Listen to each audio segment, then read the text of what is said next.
bese nta kintu kigisigaye bese aranumve ibintu byinshi.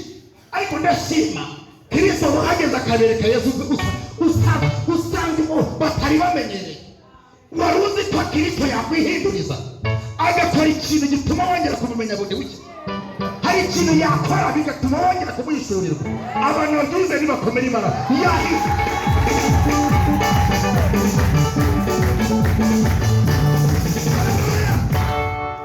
Hari ijambo twese tuzi kandi tumenyereye twese. Niyo narambura Bibiliya nkitavuga sininda hano ndaje mvuga Imana mu minsi iri imbere hano gake. Ukari amakuru ufite na Yesu ariko icyambere ni ijambo rivuga ku Bameleki. Abameleki ni bwa aba Bameleki bari bene w'Abisirayeli. Icyambere bari bene wa amateka yakorozina n'abahanga bavuga yuko witwa Esawu ni ukomoka w'Abameleki. Abisirayeli n'abagatuba kuri Yakobo. Urumva bari abantu bamwe se bari bamwe aya bari bamwe ni bari bamwe. Urakoze cyane. Mu gihe Abisirayeli bazaga ahantu bita mu Egiputa barimo baza bamaze kwambuka inyanja itukura, Miriyamu na Mose bamaze kuririmba indirimbo banezerewe babonye Imana ikoze ibitangaza. Haleluya haleluya.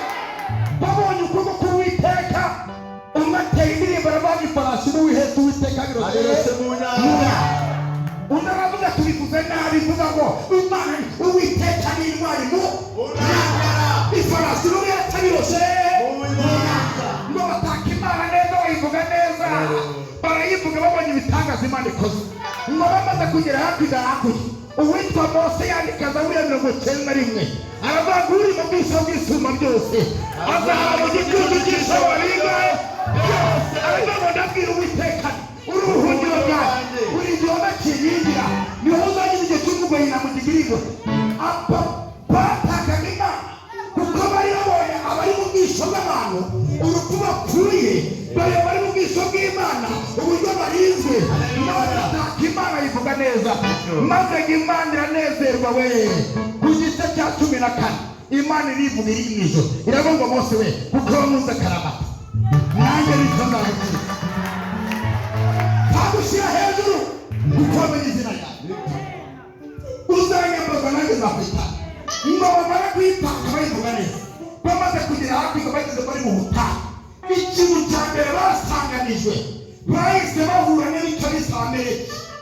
Abameleki barabitanga barababwira bati baravuga mwaduhaye inzira tukiyamukira tukagera. Baravuga ati ntabwo tubemera ko muca mu gihugu cyacu.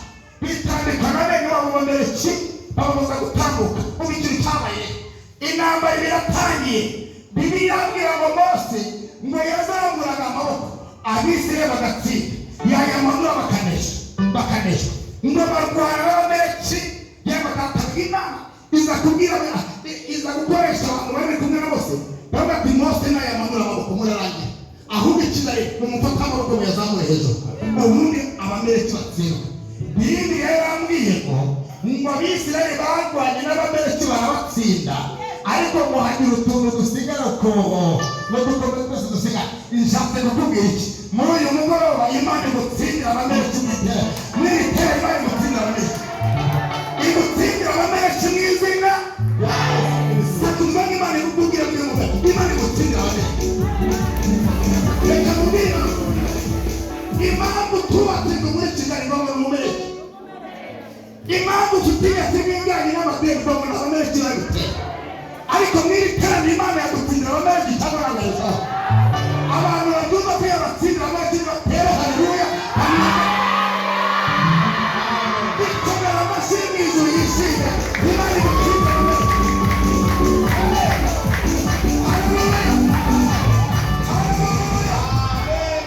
Ndumva imbaraga zo gutsindira Abameleki mu iteraniro. Ndumva imbaraga zo gutsinda uburwayi mu iteraniro. Ndumva imbaraga zo gutsinda ubukene mu iteraniro. Ndumva imbaraga zo gutsinda Abameleki. Abana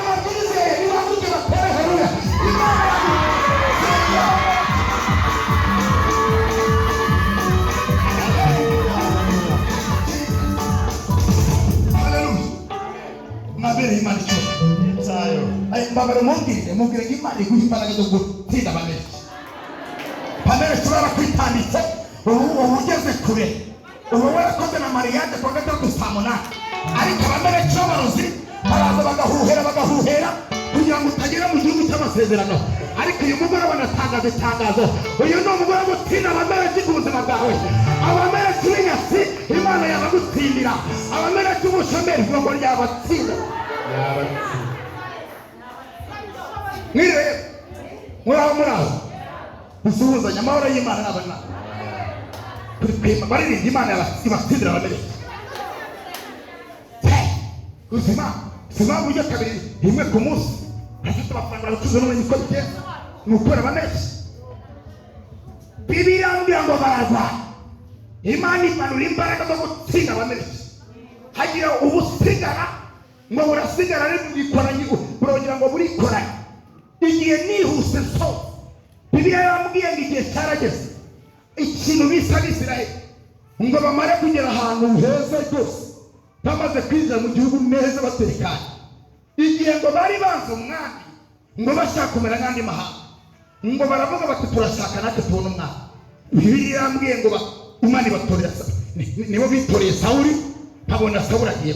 Imisiyo ya mbere uwitwa Uwiteka yahaye uwintu witwa Sawuli, yaramubwiye ngo nibutse ibyo abamereki bakoreye ubwoko bwanjye, babatangira mu nzira. Nta yindi misiyo nguhaye, ndashaka kubitira abamereki ubavane mu nzu barimbure n'icyabo cyose n'icyo bafite cyose, n'inka n'intama, ikintu cyose ugikureho. Iyo gisigara nibutse ko batangiriye ubwoko bwanjye bakabuza kwinjira reka namba batangaza itangazo. Ndabona Imana imanuye imbaraga zo gutsinda abamereki. Haleluya! Imana igutsinda.